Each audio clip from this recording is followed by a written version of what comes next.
నమస్తే, welcome to Andhraprabha. నేను Tejaswi. CM Revanth కు కేటీఆర్ సవాల్ విసిరారు. మల్కాజ్గిరిలో తేల్చుకుందాం రమ్మంటూ ఆహ్వానించారు. తాను సిరిసిల్ల ఎమ్మెల్యేగా రిజైన్ చేస్తా, కొడంగల్ ఎమ్మెల్యేగా రాజీనామా చేసి పోటీ చేయాలన్నారు. సేఫ్ గేమ్ వద్దు, డైరెక్ట్ ఫైట్ చేద్దామంటూ రేవంత్ కు పిలిపించారు. కొడంగల్ జీహెచ్ఎంసీ ఎన్నికల్లో సవాల్ చేసి రేవంత్ పారిపోయారన్నారు. సవాల్ చేసి పారిపోయే రేవంత్ రెడ్డి మాటకు విలువేముందని ప్రశ్నించారు. తనది మేనేజ్మెంట్ కోట అయితే రాహుల్ ప్రియాంక గాంధీది ఏం కోట అని కేటీఆర్ ప్రశ్నించారు.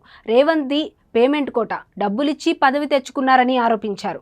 పేమెంట్ కోట కాబట్టే రేవంత్ ఢిల్లీకి పేమెంట్ చేయాలి. బిల్డర్లు, వ్యాపారులను బెదిరించి ఢిల్లీకి రేవంత్ కప్పం కట్టాలంటూ విమర్శించారు. రేవంత్ సెస్పై త్వరలో బిల్డర్లు, వ్యాపారులు రోడ్డెక్కుతారన్నారు కేటీఆర్. తమ ప్రభుత్వంలో కొన్ని తప్పులు జరిగి ఉండొచ్చు. ప్రభుత్వంలో అన్ని సీఎం మంత్రులకు తెలియాలని లేదు.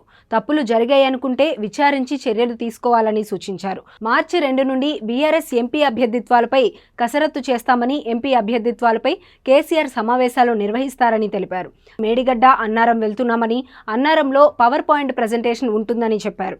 హరీష్ రావు, కడియం శ్రీహరి ప్రెజెంటేషన్ ఇస్తారని తెలిపారు. తమతో పాటు ఇరిగేషన్ నిపుణులు కూడా వస్తారన్నారు. లీకేజీలు, డ్యామేజీలు కొత్తేమీ కాదన్నారు. 83 రోజుల్లో తమపై ఆరోపణలు, శ్వేతపత్రాలు తప్ప ఏం చేశారని కేటీఆర్ ప్రశ్నించారు. నేషనల్ డ్యామ్ సేఫ్టీ అథారిటీ అధికారులు డ్యాంలోకి దిగకుండానే రిపోర్ట్ ఇచ్చారన్న కేటీఆర్, వాళ్ళది పొలిటికల్ ప్రేరేపిత రిపోర్ట్ అని ఆరోపించారు.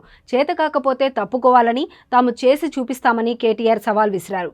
ఏ డిపార్ట్మెంట్లో అయినా రేవంత్ రెడ్డి ఎంక్వైరీలు చేసుకోవచ్చని, తమకు ఎలాంటి అభ్యంతరం లేదన్నారు కేటీఆర్.